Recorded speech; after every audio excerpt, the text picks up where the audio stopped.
Hi, this is Dr. Bharat Vatwani here from India.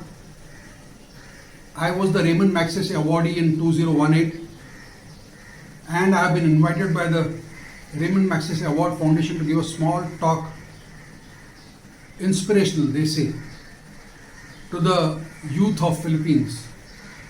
I don't know whether I'll be capable of doing that. I am privileged and honored to receive this chance. But I'll tell you what I feel is within my heart and within my soul. The Constitution of India, my country, was drafted by a gentleman called Dr. B.R. Ambedkar. I don't know how many of you have heard of him.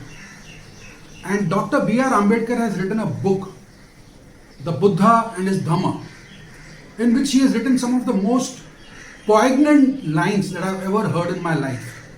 He has written that men are born unequal. Some are born rich, some are born poor, some are born healthy, some are born ill, some are born tribals, some are born somewhere else, some are born intelligent. Ultimately, what he's trying to say is that there is inequality in the very act of birth. Now, people have to survive. If inequality be the rule of the game, in a struggle for existence, then according to him, the weakest will be pushed against the wall. The question is this right? Now, he feels that if there is survival of the fittest, then well, this is justified. But are the fittest the best in society? That is the question which nobody has been able to answer. So he has shifted to religion. And he says religion is based on equality, and religion shall give us the best. Having said that, it is very easy to say this, but in any country, be it ours or be it in the Philippines, are we truly practicing the equality that Dr. B.R. Ambedkar spoke about? The truth is, we are not. And as long as we are not practicing that equality which religion teaches us, we continue to be a society wherein innumerable people are at the bottom ladder. The Philippines has a population of 106 million. 16% of this population is below the poverty line. That works out to 17 million people below the poverty line. A 4.5% million people are homeless. 25% people of these homeless are definitely having serious mental illness. So you have 1 million people or maybe more who are homeless and are mentally ill. This is the harsh reality of life. The Philippines and the India share a very common GDP and a very common style of functioning in Asia. From the bottom line, India is 68th in GDP per capita. From the bottom line, Philippines is 76th in GDP per capita. And Philippines, in mental illness in the whole of Philippines, is the third highest cause of morbidity. And the Philippines rates third in the whole of Western Pacific insofar as mental illness is concerned. There are 6 million Filipinos who are suffering from either anxiety or depression. Just as in India, there are 180 million people having mental illness and 25 million people of them having severe mental illness. So we share common bonds. We share common lifestyles. Having said that, where have we reached? That is the important question. I mean, you look at these people. Mother Teresa did whatever she did. And she said, after doing the phenomenal amount of work that she did, she says that we are only removing a drop from the ocean of pain. Rabindranath Tagore, the one in the center, has said about India, he has written a poem wherein he has said, "Into that heaven of freedom, my father, let my country awake." Has our country, India, actually reached that level of freedom or into that heaven? And my mentor, Baba Ante, He said that you have to understand pain because it gives you empathy, it gives you compassion. The herd never leaves behind its deer who's wounded. The wounded deer is left behind by the herd. Somebody else has to look after. Now the golden question is, why is it that 3 people or some more, maybe in your country, maybe in our country, are the few people who are doing it? Why are we all not into it? That is what we have to understand. We have to understand that God has given us talent, God has given us brains, God has given us intelligence. But in the majority of the cases, we are using this intelligence, we are using these brains for our own selves, for our own growth, for our own benefits. Now, if you do that, then the people who are behind you, the people who are below the ladder, get left out.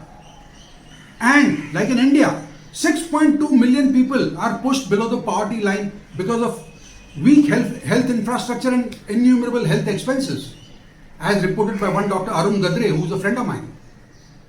If you continue on this style of functioning, I feel, be it India or be it Philippines, we are headed into a zone wherein only a few will be really on the top of the world and the remaining will be at the bottom end. Now, is this fair? Is this just? Is this honesty to our own conscience? Is this the meaning of religion? Is this what Jesus Christ would have taught us? Is this what Prophet Muhammad would have taught us? Is this what our Hindu gods would have taught us? I don't think so. So ultimately, we have to look at the fact that we are the lucky ones. We can do something. We can do something. In India, there is a very famous saint, Swami Vivekananda. He said, "Arise, awake, and stop not till the goal is reached." Now, what happens to the people who don't reach that goal? Me, you, so many hundreds, thousands of others. So I don't believe in this philosophy. I believe that there has to be an attempt. There has to be a try. There has to be something from our side. Because why am I speaking this and why are you listening to this? How come all the homeless people are not listening to all this? How come all the wandering mentally ill are not listening to all this? This is where luck comes in. It is by the grace of a God above. It is by the grace of a God above that I am where I am and you are where you are.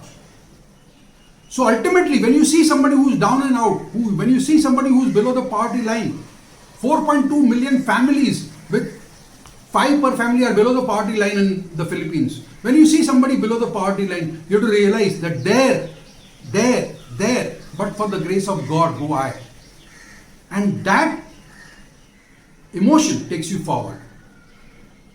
Ultimately, social work begins from the heart. It is your cry, it is your internal anguish that you feel for somebody who's down and out below you. And you feel that yes, there, but for the grace of God go I. If you take into consideration this entire situation, you get into a frame of mind wherein you can do real, good, solid social work.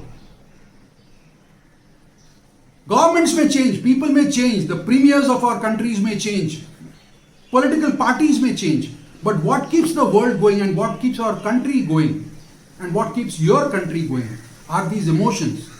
Is this desire to help somebody who's below the poverty line and who's down and out.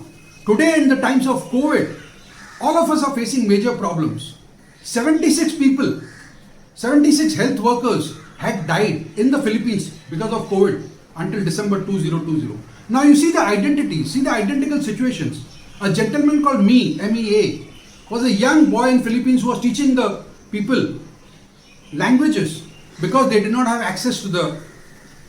Similarly, we have one Prakash, Abhigyan Prakash, who is helping out the people from the schools because they are not able to access those schools. You have one Dr. Zara, who was a cardiologist who died in the COVID battle. You have somebody called, let me get these names right.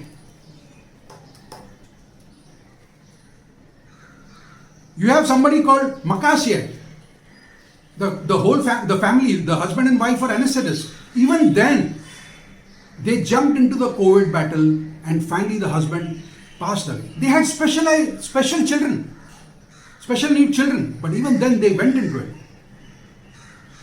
You have somebody like Julian Shueta, who was just a elevator operator, but he did his job and finally he succumbed to the illness. And last but not the least, I mean something which when I read about it and which I had read earlier, of course, it gave me goose pimples, was Dr. Kathleen Ann Abbott Senen, nicknamed Karen. She had actually written sonnets for the people who were fighting this battle. These are the COVID warriors, and she had actually written and she had composed music for them. And she has said in the typical Filipino language that Kung Hindi tayo ang gangawa nito, which means that if we will not do this, who else will? Kung Hindi taya kikilos, meaning if we do not act, who will act? And Kung Hindi Nigyan Kalyanpa, meaning if not now, when? This is the war cry of Philippines. This should be the war cry of Philippines. Ultimately,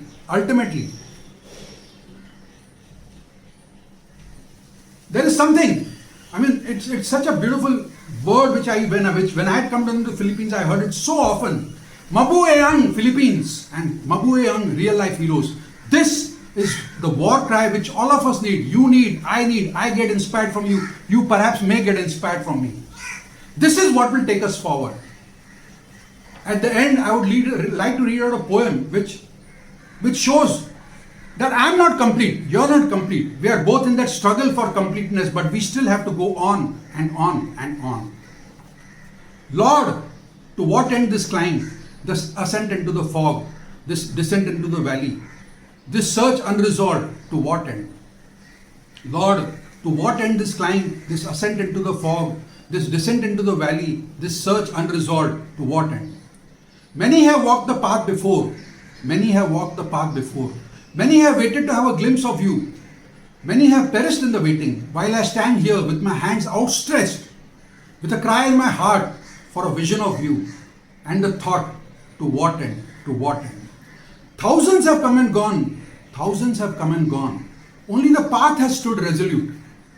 The only absolute in an uncertain world, the path. But to what end? To what end? My God, I stand uncertain, unsure, almost failed. But before you, oh Lord, give me direction. Give me direction when the wind stands still. Give me hope when the fog envelops me. Give me strength when the darkness sets in. Give me courage when the dawn does not beckon. Oh Lord, help me to hold on. Help me to hold on. Where your vision is not there, let your blessings be. Where your voice is not there, let your guidance be.